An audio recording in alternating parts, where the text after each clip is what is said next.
Breaking news BRS MLC కవిత నిన్న మీడియాతో chit chat లో మాట్లాడిన అంశాలు తెలంగాణ రాజకీయాల్లో బీఆర్ఎస్ పార్టీలో పెద్ద ఎత్తున సంచలనాలకు దారితీశాయి.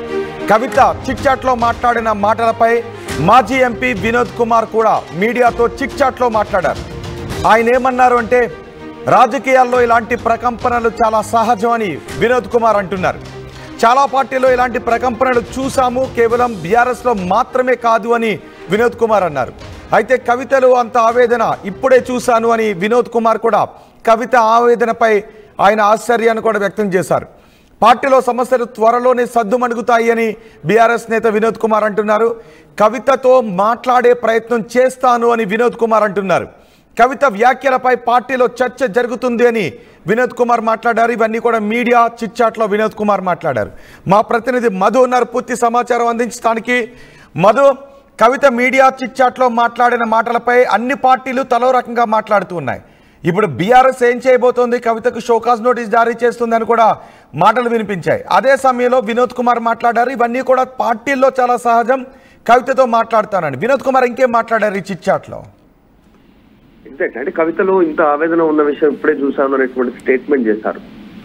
ఇట్లాంటి చిన్న చిన్న సమస్యలు ప్రతి పార్టీలో ఉంటాయి, ఇది మా పార్టీ మొదటిది కాదు చివరిది కూడా కాదు, ఇలాంటి ప్రకంపనలు ఉన్నటువంటి పార్టీ అనేటువంటి స్టేట్మెంట్ చేస్తూనే సమస్యల త్వరలోనే ఖచ్చితంగా సద్దుమణుగుతాయి అంటూ స్టేట్మెంట్ చేశారు. ఇది కాస్త ఒక మొదటి స్టేట్మెంట్ బీఆర్ఎస్ నుంచి, ముఖ్యంగా కేసీఆర్ కుటుంబం నుంచి వచ్చినటువంటి స్టేట్మెంట్. వినోద్ రావు కూడా అత్యంత సన్నిహితులు, కుటుంబ సభ్యులు కేసీఆర్ కాబట్టి అలా అత్యంత దగ్గర వ్యక్తి, కీలక వ్యక్తి బీఆర్ఎస్. ఆయన నోటి నుంచి ఆ మాట రావడంతో త్వరలోనే కవిత సమస్య కొలిక్కి వచ్చేటువంటి అవకాశం చాలా స్పష్టంగా కనిపిస్తుంది ఈ మాటతో.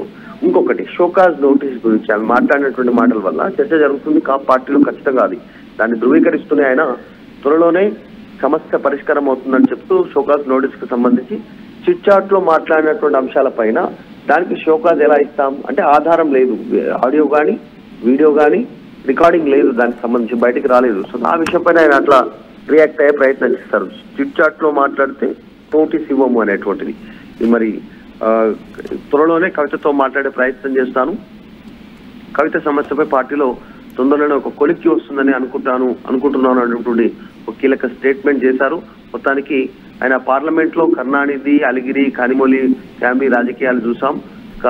గతంలో కూడా కొంచెం జరిగింది వేరే పార్టీలలో, ఇప్పుడు మా పార్టీలో జరుగుతుంది, ఇది మా పార్టీ మొదటిది కాదు చివరిది కాదు అని చెప్పే ప్రయత్నం చేశారు మొత్తానికి. కానీ పార్టీలో ఎవరైనా వేరే నేతలు మాట్లాడితే ఓకే, కానీ కవిత ఇలాంటి వ్యాఖ్యలు చేశారు, కవిత ఆవేదన వ్యక్తం చేశారు, కేసీఆర్తో నేరుగా కలిసి మాట్లాడే అవకాశం లేదు అనే విధంగా కవిత మాట్లాడారు. కాబట్టి దాని గురించి ఏమన్నా మాట్లాడారా వినోద్ కుమార్? ఎగ్జాక్ట్ అదే, కవితలో ఇంత ఆవేదన ఉంది అనేటువంటిది తెలీదు అని చెప్పారు. ఒక ప్రకటన చేశారు. ఇంతవరకు మొన్ననేమో కేసీఆర్ ఇద్దరు దూతల్ని పంపించారు, దామోదర్ రావు తర్వాత లీగల్ సెల్ కి సంబంధించినటువంటి మరొకరు ఇద్దరు వెళ్లి కవితతో భేటీ అయ్యారు. దాదాపు 2 గంటల నుంచి 3 గంటలు భేటీ అయ్యి ఆమెను సముదాయించే ప్రయత్నం చేశారు. కవిత ససేమీరా అన్నారు. కానీ వినోద్ ఇక్కడ ఒక స్టేట్మెంట్ చేశారు మాట్లాడుతూ, త్వరలోనే కవితను కలుస్తాను, మాట్లాడతాను, ఆమెతో మాట్లాడే ప్రయత్నం చేస్తాను అనేటువంటి మొదటి స్టేట్మెంట్. కేసీఆర్ అనుమతి లేకుండా, కేసీఆర్ సూచన లేకుండా ఇలాంటి స్టేట్మెంట్ వినోద్ రావు చేశారు. కవితను కలిస్తే కనుక ఆమె ఎలా రియాక్ట్ అవుతుంది, ఏ అంశాలు ఉన్నారు. మరి కవిత జూన్ 2న కీలక ప్రకటన చేయనున్నారు. జూన్ 2వ తారీఖు రోజున బంజారా హిల్స్ లో కార్యాలయం ఓపెన్ చేస్తా ఉన్నారు, పెద్ద ఆఫీస్ ఓపెన్ చేస్తా ఉంది జూన్ 2వ తారీఖు రోజు. ఆమె మన దగ్గర పూర్తి సమాచారం ఉంది. సో ఈ అంశానికి సంబంధించి మరి దాదాపు 2000 మంది కార్యకర్తలు పట్టేలాంటి ఒక పెద్ద హాల్ తీసుకోవడానికి ఆమె ప్రయత్నం చేస్తా ఉంది. కార్యాలయం ఓపెనింగ్ కి సంబంధించి పనులు చకచకా జరిగిపోతా ఉన్నాయి. ఇట్లాంటి నేపథ్యంలో అంతకంటే ముందే కలిసే అవకాశం ఉంది. ఆల్రెడీ ఈ రోజు 30 తారీఖు, ఆల్రెడీ ఈ రోజు 30 కాబట్టి కేవలం ఇంకా 2 నుంచి 3 రోజులు మాత్రమే సమయం ఉంది. ఈ రోజు వదిలేస్తే జూన్ 31, జూన్ 1, జూన్ 2న ఆమె కార్యాలయం ఓపెన్ చేస్తా ఉంది కాబట్టి అంతకంటే ముందే కలిసే అవకాశం ఉంటుంది. కవిత మరి కలవడానికి సిద్ధపడుతుందా లేదా చూడాలి. అంటే వినోద్ కుమార్ మాటలను కేవలం చాలా లైటర్ వేలో తీసుకున్నారా, లేదంటే కవితలో ఉన్న ఆవేదన అసలు మాకెవరికి తెలియదు అన్న వేలో తీసుకున్నారా, లేదంటే ఈ పరిణామాలు కొంత పార్టీకి ఇబ్బంది కలిగించే అవకాశాలు ఉన్నాయి అనే విధంగా ఆయన తీసుకున్నారా? అంటే పార్టీకి ఇబ్బంది జరుగుతుంది, చర్చ కూడా జరుగుతుంది అన్నారు ఆయన.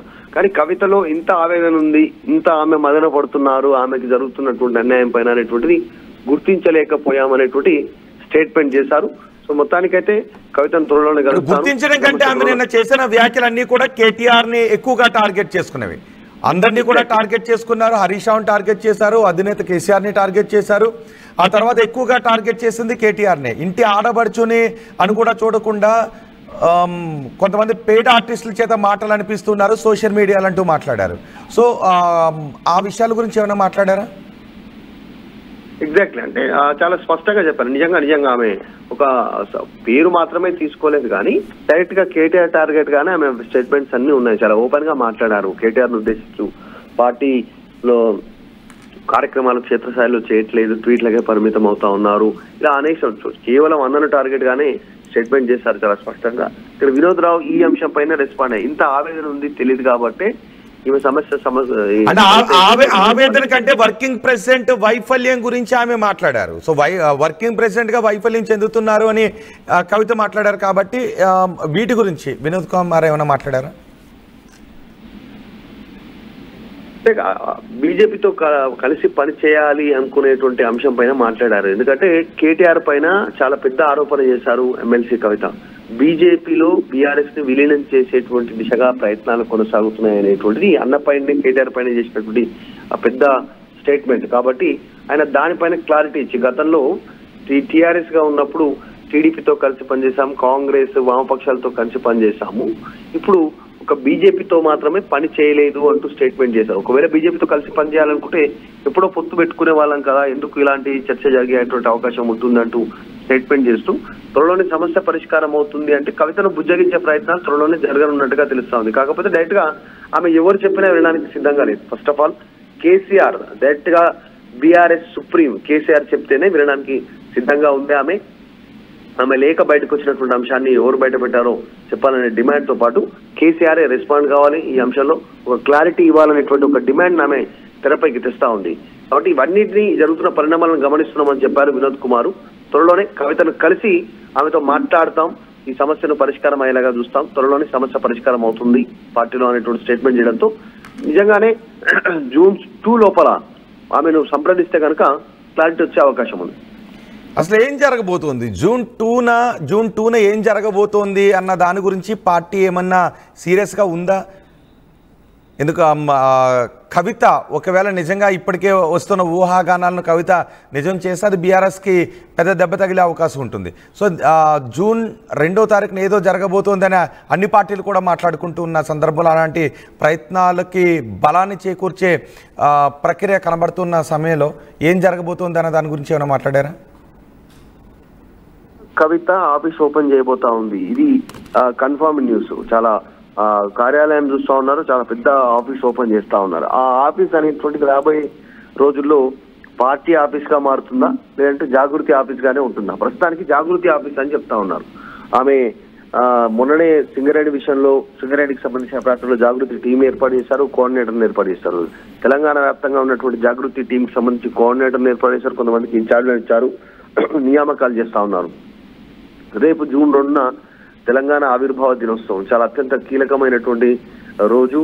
తెలంగాణ ప్రజలకు రాజకీయ పార్టీలకు ఒక సెంటిమెంట్. ఆ రోజంతా కూడా పెద్ద కార్యక్రమాలు ఉంటాయి, పెద్ద డిసిషన్స్ ఉంటాయి, కొన్ని పథకాలు ఓపెన్ చేసేటువంటి అవకాశం ఉంది. ప్రభుత్వం కూడా కేసీఆర్ కూడా ఆ రోజు కీలక ప్రకటన చేసే అవకాశం ఉందని చర్చ జరుగుతుంది.